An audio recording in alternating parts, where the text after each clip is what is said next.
Hi everyone, welcome back to Munna vlogs.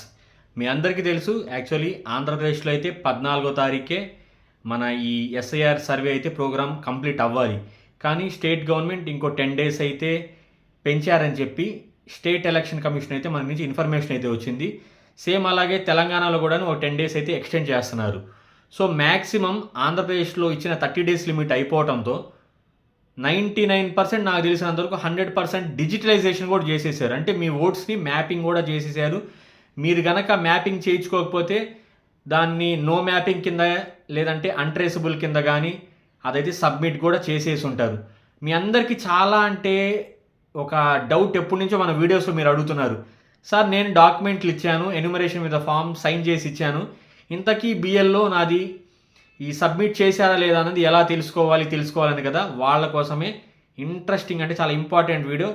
మన డిస్క్రిప్షన్లో ఉన్న కింద లింక్లో మీరు మీ ఓట్ డిజిటలైజేషన్ జరిగిందా లేదా, బిఎల్లో చేశారా లేదా, లేదంటే ఇంకా పెండింగ్ స్టేటస్లోనే ఉందా అనేది తెలుసుకోవచ్చు. ఎస్, మీరు వింటుంది నిజమే. ఆ లింక్ ఈ వీడియో కింద డిస్క్రిప్షన్లో ఉంటుంది. అలాగే మనం కొత్తగా వాట్సాప్ ఛానల్ కూడా క్రియేట్ చేసాం మున్నా వ్లాగ్స్లో. దాని లింక్ కూడాను ఈ వీడియో డిస్క్రిప్షన్లో ఇస్తున్నాను. ఎందుకంటే దాంట్లో చిన్న చిన్న ఇన్ఫర్మేషన్ అనేది మనం యూట్యూబ్లో చెప్పేదానికన్నా వాట్సాప్లో చాలా సింపుల్గా మీకైతే చేరవేస్తాను. దానికోసమే ఆ వాట్సాప్ ఛానల్ క్రియేట్ చేశాను. మీ అందరికీ చాలా హెల్ప్ఫుల్ అవుతుంది. ముందు వాట్సాప్ ఛానల్కి వెళ్ళి క్లిక్ చేసి చూడండి. డైలీ అప్డేట్స్, కరెంట్ అప్డేట్స్ అందరికీ ఉపయోగపడి రెడీగా ఉంటాయి. సో ఈ వీడియోలో ఎలా చెక్ చేసుకోవాలి మన ఓట్ డిజిటలైజేషన్ అనేది అది మీకు ప్రాక్టికల్గా చూపిస్తాను. అంతకన్నా ముందు చాలా డౌట్స్తో మన వీడియోస్ కింద కొంతమంది అడుగుతున్నారు. అవి ఒకసారి క్లియర్ చేసేసిన తర్వాత లాస్ట్లో మనం ఆ వీడియోలోకి వెళ్ళిపోదాం. సో వీడియోని ఎక్కడ స్కిప్ చేయొద్దు, పూర్తిగా వీడియో మొత్తం చూడండి. నేను లైవ్లో బిఎల్ఓ గారు మాట్లాడుతుంటే చూశాను. ఒక ఓటర్, నేను ఆల్రెడీ నాకు ఓటు ఉంది, నేను ఎందుకు ఎన్యుమరేషన్ చేసుకోవాలి, నేను అసలు చేసుకోను, నేను మ్యాపింగ్కి నాకు సంబంధం లేదని చెప్పి ఒక వితండ వాదనం చేస్తున్నా కూడా అసలు ఆధార్ అయితే నేను చేయను, మీరు మిస్యూజ్ ఇచ్చేస్తున్నారని చెప్పి ఈవెన్ నరేంద్ర మోడీ గారు కానీ లేదంటే మన దగ్గర మినిస్టర్లు కానీ మన సీఎం గారు కానీ అందరూ వాళ్ళ స్టేట్స్లో ఎస్ఐఆర్ జరిగినప్పుడు కంపల్సరీ డాక్యుమెంట్స్ ఇచ్చి మ్యాపింగ్ది చేయించుకోవాల్సిందేనండి. దీంట్లో ఎటువంటి డౌట్ లేదు. ఆధార్ ఎందుకు అడుగుతున్నారు దానికి కూడా నేను చెప్తాను రీజన్. అనామలీ అనే ఒక పదం ఉంటుంది. దాని అర్థం ఏంటంటే, మీ ఓటు సపోజ్ జి చంద్రశేఖర్ అనుకోండి 2002లో, ఇప్పుడుండే దాంట్లో జస్ట్ శేఖర్ అయినా ఉండొచ్చు, లేకపోతే పూర్తి ఇంటి పేరుతో చంద్రశేఖర్ అయినా ఉండొచ్చు, అసలు జీ ఉండకపోవచ్చు, ఎలా అయినా ఉండొచ్చు. ఆ ఓట్ చేసిన మ్యాపింగ్ మీదా కాదా అని డౌట్ వస్తుంది. లేదు, మీ డేట్ ఆఫ్ బర్త్ సపోజ్ 1995 అనే లేకపోతే 1975 అనే ఉందనుకుందాం. సో 1975 ఉంది. సో జనరల్గా డేట్ మంత్ ఏం చేస్తారంటే 1/1/1975 వేస్తారు. 1/1/1975 అనేది అది ఖచ్చితంగా సిస్టమ్ తీసుకోదు, అది అనామలీ అనే చెప్తుంది. సో దానికి ఏదో మనకి ఒక ప్రూఫ్ మనం సబ్మిట్ చేయాలి. అలాంటప్పుడు మన దగ్గర కనీసం బేసిక్ ఆధార్ కార్డ్ మనం ఓటర్గా మనం బిఎల్ఓకి ఇవ్వాలండి. ఇది ఒక పెద్ద వితండవాదం. రెండోది, నేను ఇప్పుడు మ్యాపింగ్ చేయించుకోలేదనుకుంటాను, ఏమవుతుంది? ఏమంటే డ్రాఫ్ట్ లిస్ట్ రోజు మీ పేరు ఉండదు.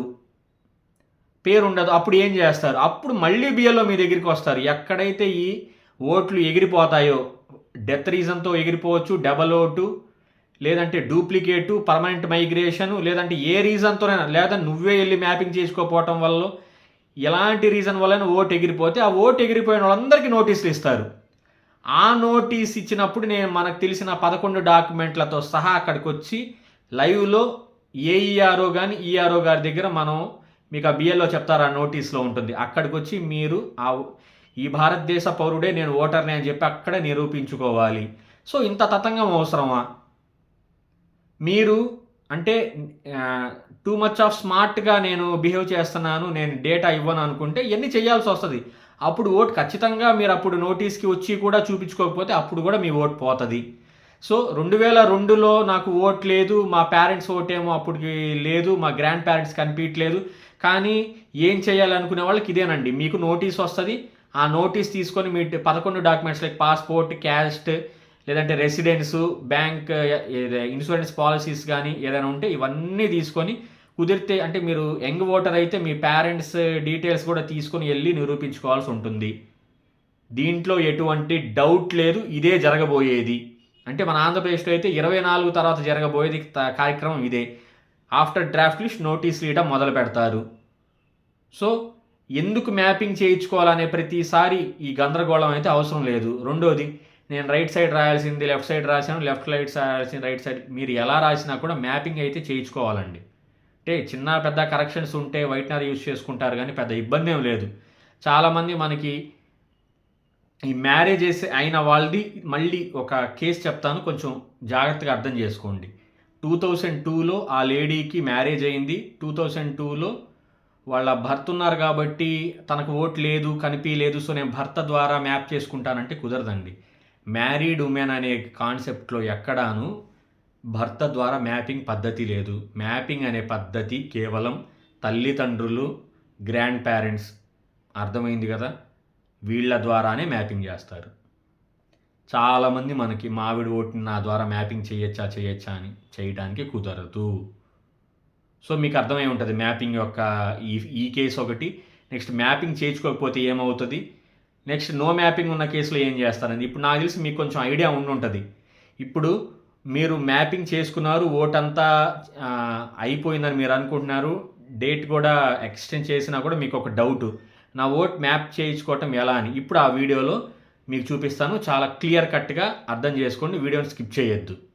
డిస్క్రిప్షన్లో ఉన్న లింక్ క్లిక్ చేస్తే మీకు ఇలా పోర్టల్ ఓపెన్ అవుతుంది. ఇక్కడ చూశారుగా రిజిస్టర్డ్ మొబైల్ నెంబర్ లేదంటే ఎపిక్ నెంబర్, మొబైల్ నెంబర్ అక్కడ ఎంటర్ చేసి క్యాప్చా ఎంటర్ కొట్టిన తర్వాత రిక్వెస్ట్ ఓటీపీ కొట్టండి. మీకు ఓటీపీ ఒకటి జనరేట్ అవుతుంది. ఆ ఓటీపీ తీసుకెళ్ళి మనం ఇక్కడ పెట్టాల్సి ఉంటుంది. చూసారా, ఇక్కడ మొబైల్ నెంబర్ రిసీవ్డ్ అని ఉంది కదా, ఇక్కడ మనం ఓటీపీ ఎంటర్ చేసిన తర్వాత నెక్స్ట్ ఇక్కడ సెలెక్ట్ స్టేట్ అంటది. ఇప్పుడు మీ స్టేట్ ఏదో సెలెక్ట్ చేసుకోండి. ఇప్పుడు నా ఓటుకి అయితే నేను ఆంధ్రప్రదేశ్ అని పెట్టి నా ఎపిక్ నెంబర్ ఏదైతే ఉందో అది ఎంటర్ చేసిన తర్వాత సెర్చ్ అనేది నేను కొట్టాను అనుకోండి, నాది ఓట్ అనేది ఈ డిజిటలైజేషన్ అయిందా లేదా అని మీకు అనిపిస్తుంది. చూసారుగా, నా ఓట్ అయితే సబ్మిట్ అయ్యింది. Your form has already been submitted. చాలా సింపుల్గా ఈ విధంగా మొబైల్ నెంబర్ ఓటీపీ ద్వారా మీ 2024 ఓటర్ లిస్ట్ కొత్త నెంబర్తో ఓటర్ ఐడితో పెట్టి చెక్ చేసుకుంటే ఇలా వస్తుంది. సో ఇప్పుడు మీ క్లారిటీ ఉందనుకుంటాను. అలా అందుకే నేను అనేది, మీ కరెంట్ మొబైల్ నెంబర్ కనుక దాంట్లో ఇచ్చుంటే ఇలా సింపుల్గా చేసుకోవచ్చు. మొబైల్ నెంబర్ లింక్ లేకపోయినా ఇదే ఇబ్బందులు అవుతాయి. సో ఈ వీడియో మీకు అందరికీ అర్థమైనట్టున్నాను. మీకు ఈ వీడియో నచ్చితే లైక్ చేయండి, షేర్ చేయండి. కొత్తగా మన ఛానల్కి వచ్చారా, సబ్స్క్రైబ్ చేయటం మాత్రం మర్చిపోవద్దు.